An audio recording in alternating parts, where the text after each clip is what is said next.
Assalamualaikum warahmatullahi wabarakatuh dan selamat sejahtera kami ucapkan kepada semua yang sedang mendengar. Kami dari kumpulan Suicide Squad ingin membentangkan tentang kajian kami mengenai topik pilihan kami iaitu gejala bunuh diri. Fokus atau skop kajian kami adalah di kalangan mahasiswa dan mahasiswi Universiti Islam Antarabangsa. Untuk memudahkan kajian kami juga telah membuat beberapa kaji selidik secara atas talian yang telah dikongsikan di kalangan mahasiswa dan mahasiswi di dalam universiti ini. Kami telah memperolehi pelbagai-bagai jenis respon yang kami akan kongsikan sebentar saja lagi. Tapi sebelum itu, kami akan menerangkan definisi bunuh diri. Apakah itu bunuh diri? Berdasarkan portal rasmi MyHealth Kementerian Kesihatan Malaysia, bunuh diri ialah satu tindakan yang diambil untuk mencabut nyawa sendiri sehingga menyebabkan kematian. Berdasarkan kenyataan Akbar, Ketua Pengarah Kesihatan Malaysia, secara global, Pertubuhan Kesihatan Sedunia WHO melaporkan bahawa bunuh diri adalah di antara 10 penyebab utama kematian di dunia dan penyebab kedua kematian bagi mereka yang berumur 15 sehingga 29 tahun. Melalui kajian kami dapat mengenal pasti punca-punca seseorang itu terlibat atau ingin melakukan kegiatan membunuh diri.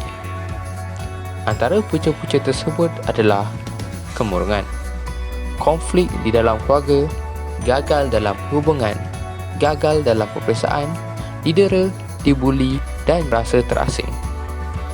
Walaupun perkara tersebut nampak kecil, tapi ia mungkin memberi impak yang berlainan atau lebih besar kepada mangsa kerana setiap manusia mempunyai kadar toleransi yang berbeza. Timbul pula persoalan bagaimana cara untuk mengenal pasti seseorang itu menunjukkan tanda-tanda ingin membunuh diri. Antara tanda-tanda yang jelas atau amaran awal yang jelas ialah mereka mula mengasingkan diri, iaitu menarik diri daripada rakan atau keluarga. Kelihatan perubahan yang ketara dalam tabiat makan dan waktu tidur mereka. Mereka juga sering bercakap mengenai keinginan membunuh diri atau mengenai apa-apa kematian secara umum. Mereka juga kerap menyatakan rasa putus asa atau rasa bersalah pada diri mereka sendiri. Bismillahirrahmanirrahim. Untuk memahami dengan lebih lanjut mengenai gejala bunuh diri, kumpulan kami melakukan tinjauan secara online. Kami dapat mengumpul maklumat daripada 60 responden pelajar IIUM, 30 lelaki dan 30 perempuan. Kebanyakan responden kami daripada pelajar Kuliah of Engineering dan Kuliah of Islamic Revealed Knowledge and Human Science. Daripada statistik yang kami perolehi, terdapat 39.7% daripada responden pernah berfikir untuk membunuh diri. Hanya 29.3% daripada responden yang kami terima tidak pernah berniat untuk membunuh diri. Pada masa yang sama, 31.0% mungkin pernah berniat untuk membunuh diri. Kami, kaum lelaki, mempunyai 4 kali ganda berkemungkinan mati disebabkan bunuh diri berbanding wanita. Namun, kaum wanita lebih cenderung untuk melakukan percubaan bunuh diri berbanding kaum lelaki. Terdapat banyak pelajar UIA yang berniat untuk mengakhiri hidup mereka. Ternyata, gejala bunuh diri bukan perkara yang boleh dipandang remeh. Kami mengambil kesempatan ini untuk mendapatkan pendapat pelajar-pelajar mengenai faktor-faktor berlakunya bunuh diri. Hampir semua responden percaya bahawa masalah mental dan kemurungan merupakan punca sebenar gejala bunuh diri. Selain itu, 38 responden mengatakan masalah ini berlaku kerana konflik dalam keluarga. Hampir separuh daripada responden kami mengatakan kejadian bunuh diri boleh berlaku apabila seseorang itu gagal dalam perhubungan. Hampir separuh responden juga percaya gejala buli dan berasa terasing berkait dengan kes bunuh diri. Akhir sekali, lebih daripada 20 orang daripada 60 orang yang dipilih mengatakan kegagalan dalam peperiksaan akan membawa kepada kes bunuh diri. Untuk mengetahui cara-cara mencegah kemurungan, kami bertanyakan pendapat pelajar-pelajar IIUM untuk mendapatkan lebih maklumat. Separuh daripada mereka mengatakan kemahiran pengurusan diri amat penting dalam menangani kemurungan. 38 daripada 60 pelajar menganggap perkongsian masalah bersama rakan-rakan yang dipercayai boleh menghilangkan kemurungan. 38 orang juga percaya ilmu agama dan nasihat menghindarkan diri daripada kemurungan. Lebih daripada 20 pelajar-pelajar ini percaya bantuan pakaian kaunseling boleh membantu mangsa-mangsa tersebut. Segelintir daripada mereka percaya penyimpanan ubat-ubatan penting semasa kemurungan. Kami juga tertanya-tanya apa yang akan dilakukan oleh pelajar IIUM jika rakan-rakan mereka ingin membunuh diri. Alhamdulillah, hampir kesemua pelajar ingin menolong rakan-rakan mereka dengan cara masing-masing. Lebih daripada 60% responden kami akan mengambil serius dan meluangkan masa mereka dengan mangsa kemurungan. Mereka juga akan memberikan sokongan moral kepada mangsa-mangsa tersebut. 33 responden kami mengatakan rawatan daripada pakar amat penting untuk menangani kemurungan. Selain itu, beberapa responden memberi cadangan supaya mangsa-mangsa ini mendapatkan kaunseling atas talian. Dalam Islam, perbuatan membunuh diri merupakan satu daripada dosa besar.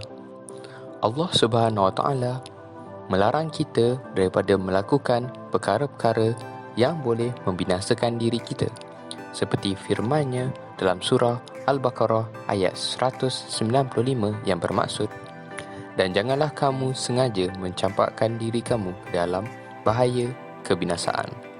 Dalam surah An-Nisa ayat 29, Allah juga berfirman, dan janganlah kamu berbunuh-bunuhan sesama sendiri. Sesungguhnya Allah Subhanahu Wa Taala sentiasa mengasihani kamu. Islam menghendaki agar semua umatnya itu mempunyai kekuatan fizikalnya dan kekuatan keazamannya dalam menghadapi segala bentuk kesusahan. Islam tidak membenarkan seorang Muslim melarikan dirinya daripada kehidupan, kerana seorang Muslim itu dicipta oleh Allah untuk berjihad dan bukannya untuk hidup dan duduk bersenang lenang. Manusia itu dijadikan untuk berjuang dan bukannya untuk mengundurkan diri dari medan pertempuran. Justru keimanan, tingkah laku dan peribadinya tidak membenarkannya untuk melarikan diri daripada medan pertempuran hidup. Dalam surah Al-Isra ayat 33, Allah telah berfirman, dan janganlah kamu membunuh diri seorang manusia yang diharamkan oleh Allah membunuhnya kecuali dengan alasan yang benar. Dan sesiapa yang dibunuh secara zalim, maka sesungguhnya kami telah menjadikan warisnya berkuasa menuntut balas. Dan pada itu, janganlah ia melampau dalam menuntut balas bunuh itu, kerana sesungguhnya ia adalah mendapat sepenuh-penuh pertolongan. Ayat ini menunjukkan betapa haramnya membunuh seseorang manusia, apakah lagi perbuatan membunuh diri sendiri. Terdapat juga beberapa contoh hadis yang berkaitan mengenai gejala bunuh diri ini. Riwayat Al-Bukhari dan Muslim mencatatkan, sesiapa yang membunuh diri dengan sesuatu cara, pada hari kiamat kelak dia akan diseksa dengan cara seperti itu pula. Ini menunjukkan adanya ancaman khusus bagi sesiapa yang membunuh diri. Diriwayatkan daripada Samurah radhiyallahu anhu berkata, terdapat seorang lelaki yang membunuh diri dengan mata anak panah. Maka Rasulullah SAW bersabda, adapun aku, maka aku tidak solatkan dia. Riwayat An-Nasi. Rasulullah SAW membiarkan para sahabat yang melakukan solat jenazah untuknya. Rasulullah enggan melakukan sebagai hukuman terhadap kemaksiatannya dan sebagai pelajaran bagi orang lain atas perbuatan membunuh dirinya itu. Daripada Junub radhiyallahu an, Nabi Muhammad SAW bersabda, "Pada umat sebelum kalian terdapat seseorang yang tercedera. Dia tidak dapat menahan kesakitan, lalu dia mengambil pisaunya lalu memotong tangannya. Darah berterusan mengalir sehinggalah dia mati. Allah berkata, hamba-Ku telah menyegerakan untuk mati. Aku telah mengharamkan ke atasnya syurga." Riwayat Al-Bukhari. Hadis ini menunjukkan pembunuhan diri tidak dimasukkan ke dalam syurga adalah sebagai ancaman yang amat keras. Semasa menjalankan kajian kami telah berjaya menemuduga seorang mahasiswa yang mempunyai pengalaman, iaitu rakannya telah terlibat dalam kejadian bunuh diri. Berikutan adalah sesi temu bual kami. Assalamualaikum warahmatullahi wabarakatuh. Nama saya Muhammad Ali bin Abu. Saya ada pengalaman di mana kawan saya yang sama sekolah menengah dahulu telah meninggal dunia disebabkan dia bunuh diri. Semasa sekolah dulu, saya tengok arwah ni seorang yang ceria dan diserangi oleh rakan-rakan dan guru-guru. Kalau kami nak study pun kami akan study sama-sama. Kalau nak makan kat kantin pun kami akan makan kantin sama-sama. Jadi saya tengok dia memang kehidupannya dalam keadaan normal seperti pelajar yang lain. Arwah membunuh diri pada 3 tahun yang lepas, iaitu pada tahun 2017 di salah sebuah universiti awam di Malaysia. Bila saya kaji selidik, saya tanya kawan-kawan dia, rupa-rupanya arwah pernah rasa murung dan depresi atas sebab-sebab tertentu. Arwah pernah berkata yang dia rasa diri dia sangat tidak berguna sebab dia tak dapat keputusan yang sebenar dalam peperiksaan. Tapi saya tak sangka pula dia sampai jadi begini kan. Saya sebagai sahabat dia memang terasa akan pemberian arwah. Saya fikir kalau saya pun boleh berasa sedih, apatah lagi keluarga dia. Mesti keluarga dia akan berasa sedih juga. Semoga arwah ditempatkan di kalangan orang beriman. Amin. Saya nak berpesan kepada masyarakat di luar, bagi yang mengalami depresi, saya harap mereka akui perkara itu pada diri sendiri. Cuba cari bantuan dan dapatkan rawatan dengan kadar yang segera. Dalam dunia ini, jika anda berasa anda seorang yang tidak berguna, anda jangan lupa yang anda sebenarnya mengeluarkan gas karbon dioksida untuk tanaman di bumi ini. Walaupun semangat itu kecil, ia memberi impak yang sangat besar kepada dunia. Jaga diri anda dan hargailah nyawa diri sendiri. Sekian sahaja daripada saya. Terima kasih. Muhammad Ali bin Abu. Firman Allah Subhanahu Wa Taala dari surah Al-Baqarah ayat 55.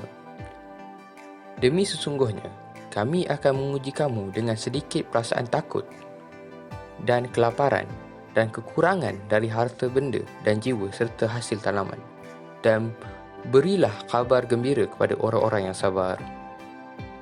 Ayat ini menunjukkan ujian merupakan kepastian di bumi ini kerana ia menjadi sifat dunia ini sendiri dengan penuh dengan mehnah, tribulasi dan cubaan dalam ranjau kehidupan ini. Sesungguhnya perbuatan membinasakan diri sendiri seperti membunuh diri atau mencederakan diri adalah haram dan tidak dibenarkan sama sekali dalam syariat Islam. Walaupun sebesar mana mehnah dan tribulasi yang dihadapi, maka sewajarnya umat Islam menghadapi dengan kesabaran dan juga solat serta amalan-amalan lain yang dianjurkan oleh Islam.